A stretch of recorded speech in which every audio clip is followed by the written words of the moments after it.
गुरु ब्रह्मा गुरु विष्णु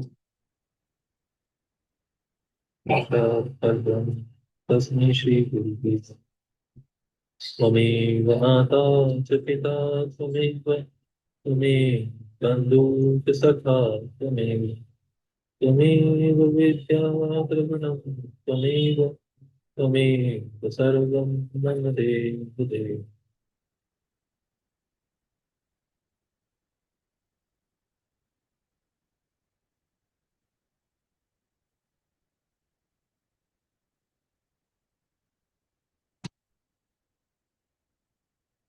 यहाँ से 38वां अध्याय प्रारंभ होता है। 38वां अध्याय प्रारंभ होता है। इस अध्याय में दधीची मुनि और राजा शुक के विवाद का इतिहास, शुक्राचार्य द्वारा ऋषि दधीची को महामंत्र मृत्युंजय मंत्र का उपदेश, मृत्युंजय मंत्र के अनुष्ठान से ऋषि दधीची को अवध्यता की प्राप्ति का वर्णन किया गया है। सूत जी बोले, अत्यंत बुद्धिमान ब्रह्मा का यह वचन सुनकर द्विज श्रेष्ठ नारद विस्मित होकर प्रसन्नता पूर्वक उनसे पूछने लगे। नारद जी बोले, हे ब्राह्मण, भगवान विष्णु शिव जी को छोड़कर अन्य देवताओं के साथ राजा दक्ष के यज्ञ में किस कारण से आए, जहां उनका तिरस्कार ही हुआ? इसे बताइए। क्या वे प्रलयकारी पराक्रम वाले भगवान शंकर को नहीं जानते थे? उन्होंने अज्ञानी की भांति शिवगणों के साथ युद्ध क्यों किया? हे करुणानिधे, ये मुझे बहुत बड़ा संदेह है। आप उसे दूर कीजिए। और प्रभु, मन में उत्साह पैदा करने वाले शिव चरित्र को भी कहिए। ब्रह्मा जी बोले, हे द्विजवर, आप प्रेम पूर्वक शिव चरित्र का श्रवण कीजिए, जो पूछने वालों तथा कहने वालों के सभी संदेह को दूर करता है। पूर्व काल में ऋषि दधीची मुनि पूर्व काल में दधीची मुनि ने राजा शुभ की सहायता करने वाले श्री हरि को शाप दे दिया था। इसीलिए भ्रष्ट ज्ञान वाले वे विष्णु देवताओं के साथ राजा दक्ष के यज्ञ में चले गए। नारद जी बोले, हे ब्राह्मण, मुनियों में श्रेष्ठ ऋषि दधीची ने भगवान विष्णु को शाप क्यों दिया?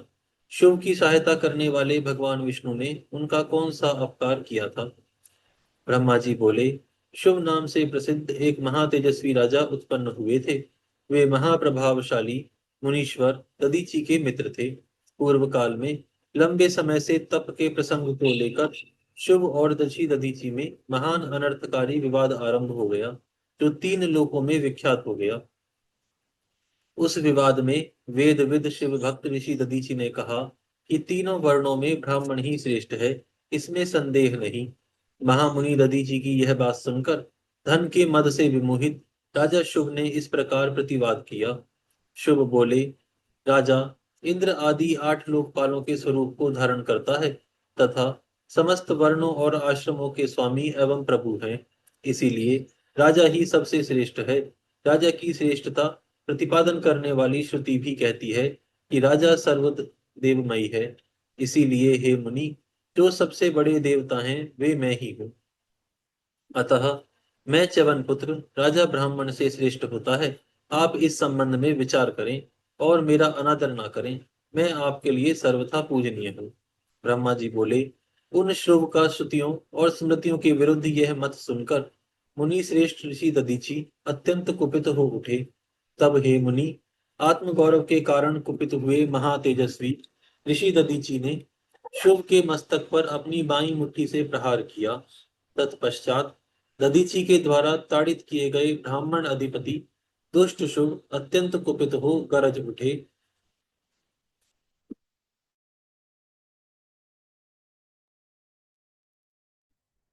और उन्होंने वज्र से ऋषि दधीची का सिर काट डाला। उस वज्र से आहत हो ऋषि दधीची पृथ्वी पर गिर पड़े। शुभ के द्वारा काटे गए भार्गव वंशधर दधीची ने गिरते समय शुक्राचार्य का स्मरण किया। तब योगी शुक्राचार्य ने आकर शुभ के द्वारा दधीची के काटे गए शरीर को तुरंत जोड़ दिया। ऋषि दधीची की देह को पूर्व की भांति ठीक करके शिव भक्त शिरोमणि तथा मृत्युंजय विद्या के प्रवर्तक शुक्राचार्य जी उनसे कहने लगे। शुक्राचार्य जी बोले, हे तात ऋषि दधीची, मैं सर्वेश्वर प्रभु शंकर का पूजन करके श्रेष्ठ वैदिक महामृत्युंजय मंत्र का आपको उपदेश देता हूँ। यह महामृत्युंजय मंत्र उन्होंने नीचे बताया है। त्र्यंबकम यजामहे सुगंधिम पुष्टिवर्धनम उर्वारुकमुद्बंधनात् मृत्युमुक्षीय मामृतम। यह यजुर्वेद में बताया गया है। त्र्यंबकम यजामहे, अर्थात हम त्रिलोकी के पिता, तीन नेत्र वाले, तीनों मंडलों यानी सूर्य, सोम तथा अग्नि के पिता तथा तीनों गुण यानी सत्व, रज और तम, इन तीन गुणों के स्वामी महेश्वर का पूजन करते हैं, जो त्रितत्व, आत्म तत्व, त्रितत्व का उन्होंने तीन तत्व बताए हैं त्रितत्व में, आत्म तत्व, विद्या तत्व और शिव तत्व। त्रिवही, त्रिवही के अंदर आहवनीय, गार्हपत्य और दक्षिणाग्नि तथा पृथ्वी, जल, तेज, इन तीनों भूतों के एवं जो त्रिदेव यानी स्वर्ग, त्रिबाहु तथा ब्रह्मा, विष्णु और शिव, इन तीनों देवताओं के महान ईश्वर महादेव जी हैं। सुगंधिम पुष्टि वर्धनम का अर्थ है कि महामृत्युंजय मंत्र का, सुगंधिम पुष्टि वर्धनम महामृत्युंजय मंत्र का द्वितीय चरण है। जैसे फूलों में उत्तम गंध होती है, उसी प्रकार वे भगवान शिव संपूर्ण भूतों में, तीनों गुणों में, समस्त कृत्यों में, इंद्रियों में, अन्य अन्य देवों में और गणों में उनके प्रकाशक सारभूत आत्मा के रूप में व्याप्त हैं। अतएव सुगंध युक्त एवं संपूर्ण देवताओं के ईश्वर हैं। हे द्विजोत्तम, जिन महापुरुष से प्रकृति की पुष्टि होती है, हे सुव्रत, महत तत्व को, महत तत्व से लेकर विशेष पर्यंत विकल्प के जो स्वरूप हैं, हे महामुनि, जो भगवान विष्णु, पितामह, मुनि गणों एवं इंद्रियों सहित समस्त देवताओं की पुष्टि का वर्धन करते हैं, इसीलिए वे पुष्टि वर्धन हैं। वे देव रुद्र आत्म अमृत स्वरूप हैं, जो पुण्य कर्म से, तपस्या से, स्वाध्याय से, योग से अथवा ध्यान से उनकी आराधना करते हैं, उसे वे प्राप्त हो जाते हैं। जिस प्रकार ककड़ी का पौधा अपने फल से स्वयं ही लता के बंधन में बांधे रखता है और पक जाने पर स्वयं ही उसे बंधन से मुक्त कर देता है, ठीक उसी प्रकार बंधन मोक्षकारी प्रभु सदाशिव अपने सत्य से जगत के समस्त प्राणियों को मृत्यु के पाश रूप यानी सूक्ष्म बंधन से छुड़ा देते हैं। यह मृत संजीवनी मंत्र है, जो मेरे मत से सर्वोत्तम है। हे ऋषि दधीचि, आप मेरे द्वारा दिए गए इस मंत्र का शिव ध्यान परायण होकर नियम से जप कीजिए। जप और हवन भी इसी मंत्र से करें और इसी मंत्र से अभिमंत्रित कर दिन और रात में जल भी पीजिए तथा शिव विग्रह के पास स्थित हो उन्हीं का ध्यान करते रहिए। इससे कभी भी मृत्यु का भय नहीं रहता। सब न्यास आदि करके विधिवत भगवान शिव की पूजा करके व्याग्रता रहित हो भक्त वत्सल सदाशिव का ध्यान करें। अब मैं सदाशिव के ध्यान को बता रहा हूँ, जिसके अनुसार उनका ध्यान करके मंत्र जप करना चाहिए। इस प्रकार जप करने से बुद्धिमान पुरुष भगवान शिव के प्रभाव से उस मंत्र को सिद्ध कर लेता है। ध्यान मंत्र का अर्थ इस प्रकार है। अपने दो कर कमलों में स्थित दोनों कुंभों से जल को निकालकर ऊपर वाले दोनों हाथों से सिर पर अभिषेक करते हुए कुंभ सहित अपने अन्य दोनों हाथों को अपने गोद में धारण करते हुए शेष दो हाथों से अक्षमाला तथा मृग मुद्रा धारण करने वाले कमल के आसन पर विराजमान सिर पर स्थित चंद्रमा से टपकते हुए अमृत कण से भीगे हुए शरीर वाले तथा तीन नेत्र वाले पार्वती सहित महामृत्युंजय भगवान का मैं ध्यान करता हूँ। ब्रह्मा जी बोले, हे तात, मुनि श्रेष्ठ दधीचि को इस प्रकार उपदेश देकर शुक्राचार्य भगवान शंकर का स्मरण करते हुए अपने स्थान को चले गए।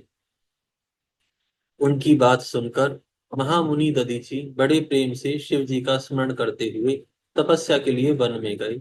वहां जाकर वे विधि पूर्वक महामृत्युंजय नामक उस मंत्र का जप करते हुए और प्रेम पूर्वक भगवान शिव का चिंतन करते हुए तपस्या करने लगे। दीर्घ काल तक उस महामृत्युंजय मंत्र का जप करके तपस्या द्वारा भगवान शंकर की आराधना करके उन्होंने भगवान शिव को प्रसन्न कर लिया। हे महामुनि, तब उस जप से प्रसन्न चित्त हुए भक्त वत्सल भगवान शिव उनके सामने प्रेम पूर्वक प्रकट हो गए। अपने प्रभु शंभु का साक्षात दर्शन करके वे मुनीश्वर आनंदित हो गए और उन्हें विधि पूर्वक प्रणाम करके दोनों हाथ जोड़ भक्ति भाव से स्तवन करने लगे। हे तात, हे मुनि, उसके बाद मुनि के प्रेम से आनंदित उन शिव ने अत्यंत प्रसन्न चित्त से ऋषि दधीचि से कहा, कि वर मांगिए। भगवान शिव का यह वचन सुनकर भक्त श्रेष्ठ दधीची दोनों हाथ जोड़कर नतमस्तक हो भक्त वत्सल भगवान शंकर से कहने लगे। ऋषि दधीची बोले, हे देवदेव, हे महादेव, मुझे 3 वर दीजिए। मेरी हड्डी वज्र की हो जाए, कोई भी मेरा वध ना कर सके, और मैं सर्वथा अधीन रहूं। ब्रह्मा जी बोले। उनके कहे हुए वचन को सुनकर प्रसन्न हुए परमेश्वर ने तथास्तु कहा और उन दधीची को 3 वर दे दिए। शिव जी से 3 वर पाकर वेद मार्ग में प्रतिष्ठित महामुनि आनंद मग्न हो गए और शीघ्र ही राजा शुभ के स्थान पर गए। उग्र स्वभाव वाले महादेव जी से अवध्यता, अस्थि के वज्र में होने और अधीनता का वर पाकर ऋषि दधीचि ने राजेंद्र शुभ के मस्तक पर पाद मूल से प्रहार किया। तब भगवान विष्णु की महिमा से गर्वित राजा शुभ ने भी क्रोधित होकर दधीचि ऋषि की छाती पर वज्र से प्रहार किया। वह वज्र परमेश्वर शिव के प्रभाव से महात्मा दधीचि का कुछ भी अनिष्ट नहीं कर सका। इससे ब्रह्मपुत्र शुभ को आश्चर्य हुआ। मुनीश्वर दधीचि की अवध्यता, अधीनता तथा वज्र से बढ़कर प्रभाव देखकर ब्रह्म कुमार शुभ के मन में बड़ा विस्मय हुआ। वे शरणागत बालक नरेश मृत्युंजय के सेवक ऋषि दधीचि से पराजित होकर शीघ्र ही वन में जाकर इंद्र के छोटे भाई मुकुंद हरि की आराधना करने लगे। उनकी पूजा से संतुष्ट होकर गरुड़ ध्वज भगवान मधुसूदन ने उन्हें दिव्य दृष्टि प्रदान की। उस दिव्य दृष्टि से गरुड़ ध्वज जनार्दन देव का दर्शन करके और उन्हें प्रणाम करके शुभ ने प्रिय वचनों द्वारा उनकी स्तुति की। इस प्रकार इंद्र आदि से स्तुत उन अजय ईश्वर देव का पूजन और स्तवन करके वे राजा शुभ भक्ति भाव से उनकी ओर देखकर मस्तक झुकाकर प्रणाम करके उन जनार्दन से कहने लगे।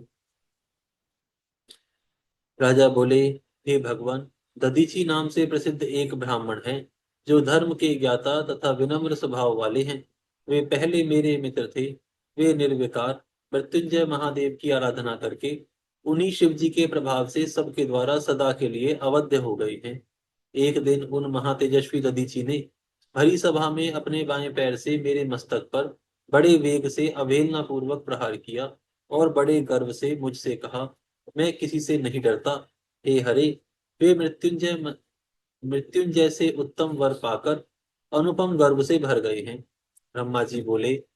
महात्मा दधीची की अवध्यता को जानकर श्री हरि ने महेश्वर के अतुलित प्रभाव का स्मरण किया। इस प्रकार स्मरण करके विष्णु ब्रह्मपुत्र शुभ से शीघ्र बोले, राजेंद्र, ब्राह्मणों को कहीं भी थोड़ा सा भी भय नहीं है। हे भूपते, विशेष रूप से रुद्र भक्तों के लिए तो भय है ही नहीं। यदि मैं आपकी ओर से कुछ करूं तो ब्राह्मण दधीची को दुख होगा और वह मुझ जैसे देवता के लिए भी श्राप का कारण बन जाएगा। हे राजेंद्र, दधीची के श्राप से दक्ष के यज्ञ में सुरेश्वर शिव के द्वारा मेरा विनाश होगा और फिर उत्थान भी होगा। हे राजेंद्र, ऋषि दधीची के श्राप के कारण ही सभी देवताओं, मेरे तथा ब्रह्मा के उपस्थित रहने पर भी दक्ष का यज्ञ सफल नहीं होगा। हे महाराज, मैं आपके लिए दधीची को जीतने का प्रयास करूंगा। भगवान विष्णु का यह वचन सुनकर राजा शुभ ने कहा कि ऐसा ही हो। इस प्रकार कहकर वे उस कार्य के लिए मन ही मन उत्सुक हो प्रसन्नता पूर्वक वहीं ठहर गए। यहाँ पर यह अध्याय पूर्ण होता है। यहाँ पर हम विराम करते हैं, फिर कल से प्रारंभ करेंगे। हरिओम।